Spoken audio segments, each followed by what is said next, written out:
Have you ever wondered how one single decision made by one seemingly ordinary person can change the course of history? How a quiet act of courage can overthrow power and reshape destiny?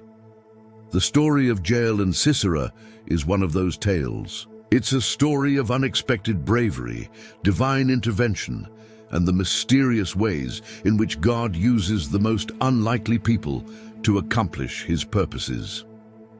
If you love captivating Bible stories like this, don't forget to subscribe to our channel for more expository Bible stories.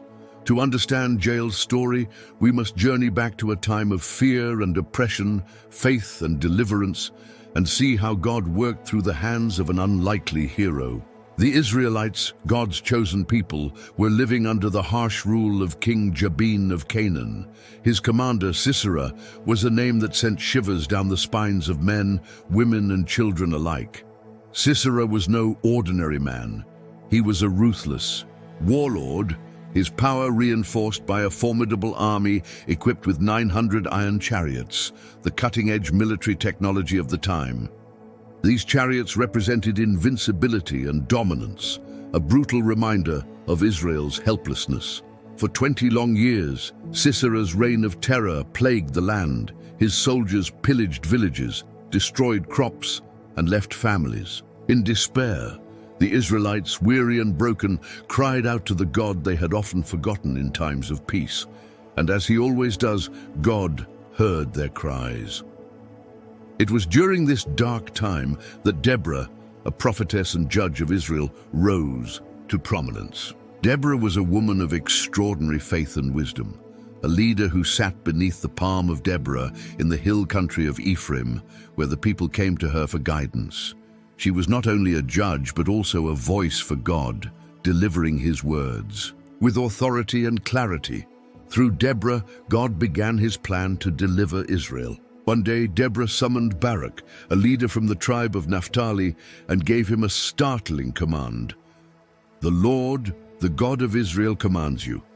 Go, take 10,000 men of Naphtali and Zebulun and lead them to Mount Tabor.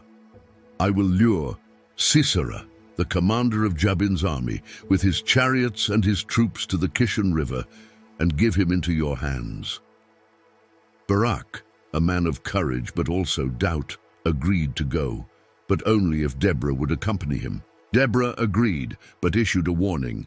"Because of the course you are taking, the honor will not be yours, for the Lord will deliver Sisera into the hands of a woman." The battle that followed was one for the ages. Sisera, confident in his chariots and army, met Barak's forces near the Kishon River. But God, in his sovereignty, turned nature itself against Sisera. A sudden storm caused the river to overflow, turning the battlefield into a muddy quagmire. The iron chariots, Sisera's greatest weapon, became useless. Panic spread among his troops, and they were utterly defeated. Sisera, seeing the tide of battle turn against him, abandoned his chariot and fled on foot, leaving his men to their fate. As Sisera ran for his life, he sought refuge in the tent of Jael, the wife of Heber the Kenite. The Kenites were a nomadic tribe, known for their alliance with King Jabin.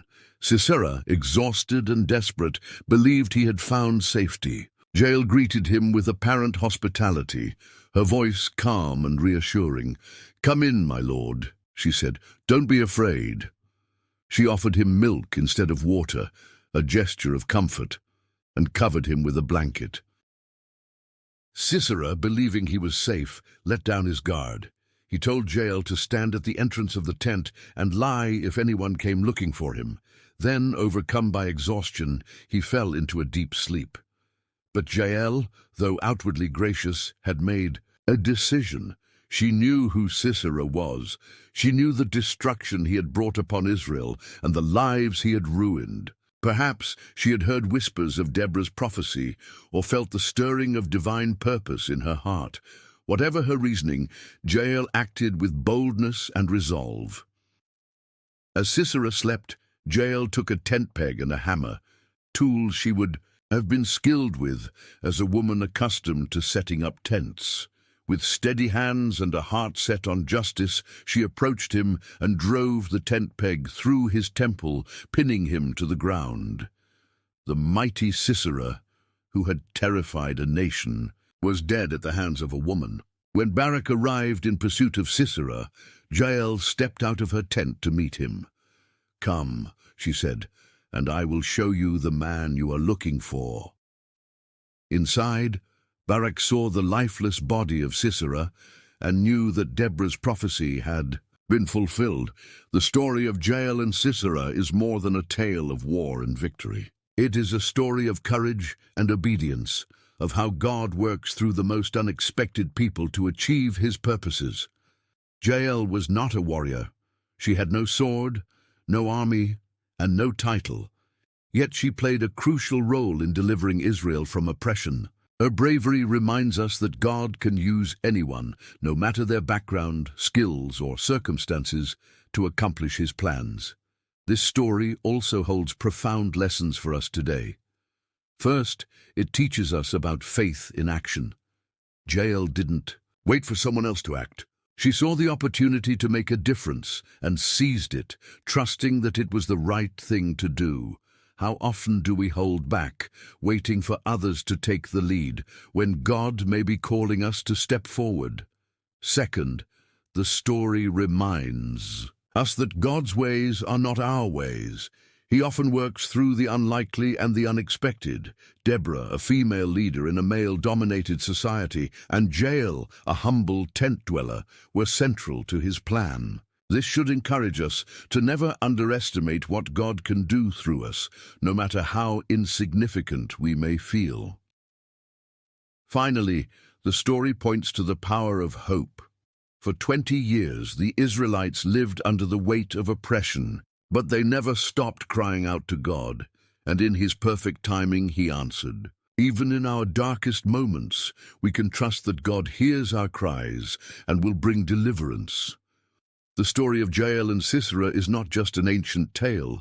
It's a timeless reminder that God is always at work, that courage and faith can overcome the greatest odds, and that one person, no matter how ordinary, can make an extraordinary difference. Here are some few reflections. What do you think gave Jael the courage to act against someone as powerful as Sisera? Would you have had the same bravery in her place?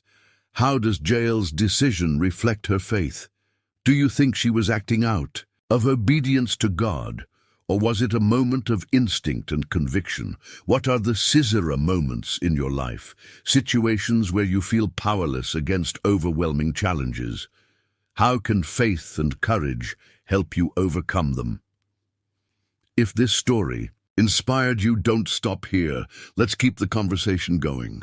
Share your thoughts in the comments below. What stood out to you most about Jael's courage and God's faithfulness? If you enjoyed this video, give it a thumbs up to let us know.